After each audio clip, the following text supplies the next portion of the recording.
Coming up on Mountain News this morning, a family is looking for answers 1 week after their daughter was killed. And a rescue center in Lexington is moving to a bigger home to help more. Dedicated to Eastern and Southern Kentucky, this is WYMT Mountain News This Morning. Good morning, I'm Olivia Calfee. The time is 6:30 on July 31st. And now let's check in with Chief Forecaster Brandon Robinson for a look at your forecast this morning. And the forecast is foggy. It is. All over the place. Definitely foggy this morning. So we're continuing to kind of keep an eye on things out there. UVA-wise, Southwest Virginia, a little bit of fog trying to build in over that way this morning. 61, one of the coolest spots in the region there, along with Clintwood.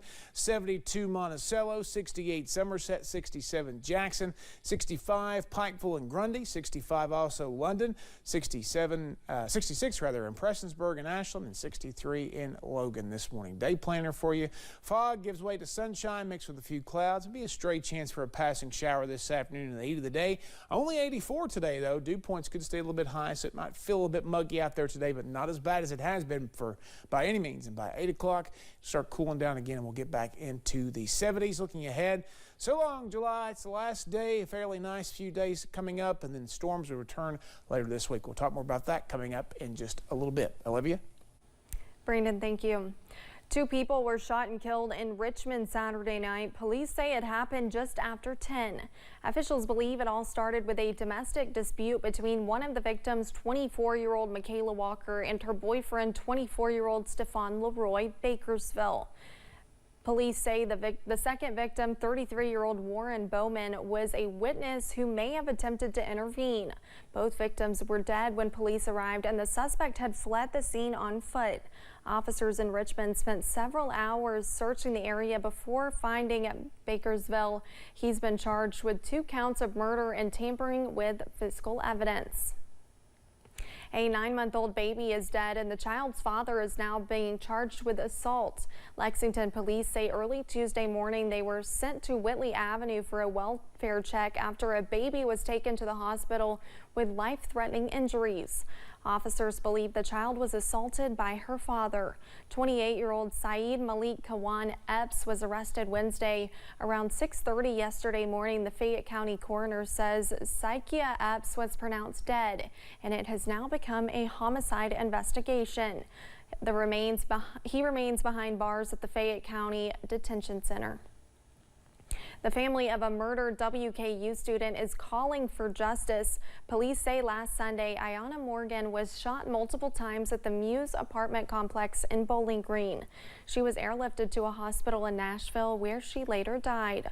On Thursday, a man was arrested in connection to her death. Kobe Lancaster was charged with first-degree assault.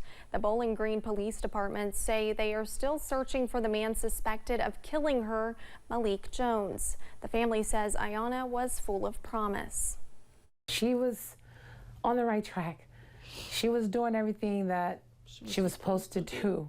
She had a promising future. I always told her how very proud I am. I told her, you are way ahead of the game, and we're just so proud of you.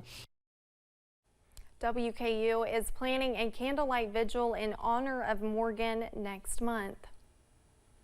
Churchill Downs does not plan to make any track changes before its fall meet. The track suspended racing earlier this year after 12 horses died. The spring meet wrapped up at another track in western Kentucky. The track CEO says extensive reviews found no problems with the track that may have caused horse injuries.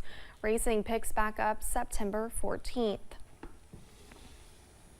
Recently, the Herald-Leader reported on the rise of homelessness both nationwide and locally.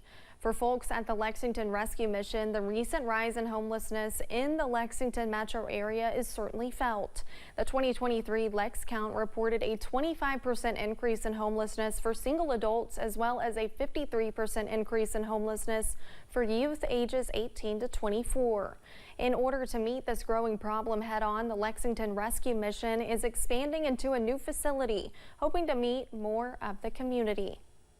We're right now in the process of getting ready to expand and we're raising money to be able to do renovations so that we can move our programs into that facility and accommodate a lot more growth and really meet the needs of so many more hurting people in Lexington. Last year, the mission served 57,889 meals. That is expected to grow substantially in 2023, along with an increase in all other service areas. They provide not only housing and food needs, but also offer the community resources in order to find and maintain employment. Volunteers in Fleming Neon gathered Saturday to give away thousands of hot meals to flood survivors. WYMT's RJ Johnson shares why these volunteers keep coming back. Something as simple as free hot food can make hundreds of people wait in line. There's things that we take for granted they still need. And it's humbling to be able to give such small things and know that it's huge for them. In honor of her son, Tanya Charlton created David's Legacy to give back to those that need it, which is why she brought her team to Fleming Neon in Letcher County to feed flood survivors. She says assisting in flood recovery has made her open her eyes. To come down here a year ago, there was nothing left. So their rebuild is so slow. If you want to realize how good you've got it, this is the place to go. And maybe, if nothing else, it's going to open your heart to start giving something back. Founder and coordinator of Operation Letcher County Recovery, Gary Conley, says he knew they needed to help. Everybody saw the news reports. Everybody said, this is terrible, I wish I could do something. And we decided we'd bring the food and the barbecue grill in and do something. And it's turned into a coat drive, book drive, clothing drive, supplies. He says they are not going anywhere. We're here for the long haul. This is our 5th trip. We're already scheduling an October visit somewhere before Halloween to come back and do the same thing. We'll probably have a coat drive then. What cold weather's going to be getting here, and these kids are going to need some coats again. In Letcher County, RJ Johnson, WYMT Mountain News. Conley says now that it has been 1 year since the devastating flood, assistance is needed now more than ever. The flood also had an impact on student enrollment at HCTC during the fall semester. President and Chief Executive Officer Dr. Jennifer Linden says enrollment dropped to 2,556 students, one of the college's lowest enrollments on record. But Linden says the drop in enrollment came as no surprise, and officials welcomed students to take time off to take care of what was more important. We realized right away that maybe it was not the time for our students to be in college. You know, we realized that first they had to make sure that they had food in their stomachs and that they had clothes on their backs and that they had a roof over their heads. Linden says enrollment did increase last spring with enrollment numbers at around 2,800 students, but she says enrollment numbers getting back to average shows the resiliency of Appalachia. Saturday, the Lyric Theater hosted Kentuckians for the Commonwealth, an event aimed at combating poverty in the Bluegrass State. Jessica Umbro talked with Reverend William Barber about the importance of unity in activism. A night fueled by faith and fervor for change. Wherever there's been full transformation in America, it's when the rejected have come together.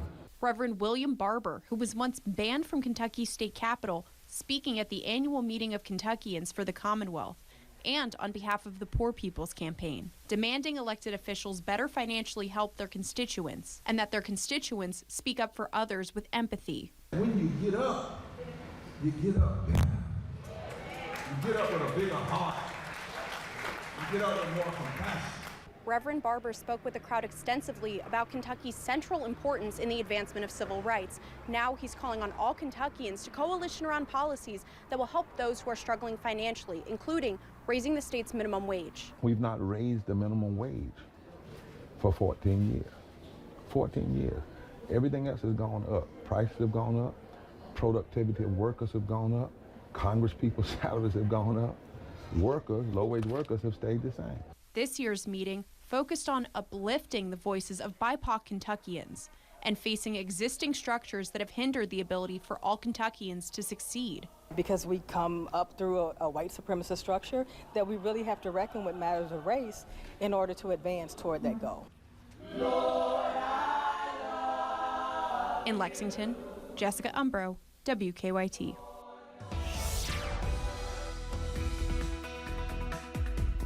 6:40 here on this Monday morning. Fog is the name of the game on the last day of July. Dense fog there across most of our regions. Trying to drift a little further north this morning. You're seeing Moorhead, maybe seeing just a little bit of it.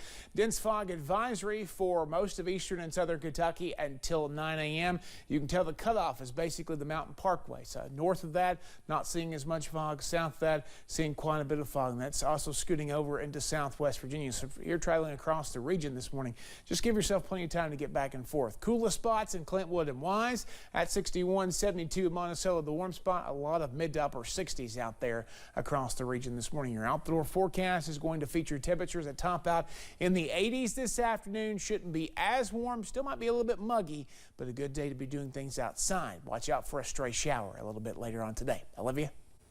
Thanks, Brandon, and thank you for joining us. The time is now 6:41. Still to come on Mountain News this morning. Congress comes together to add more protection in schools, and it focuses on two methods to ensure the safety of classrooms.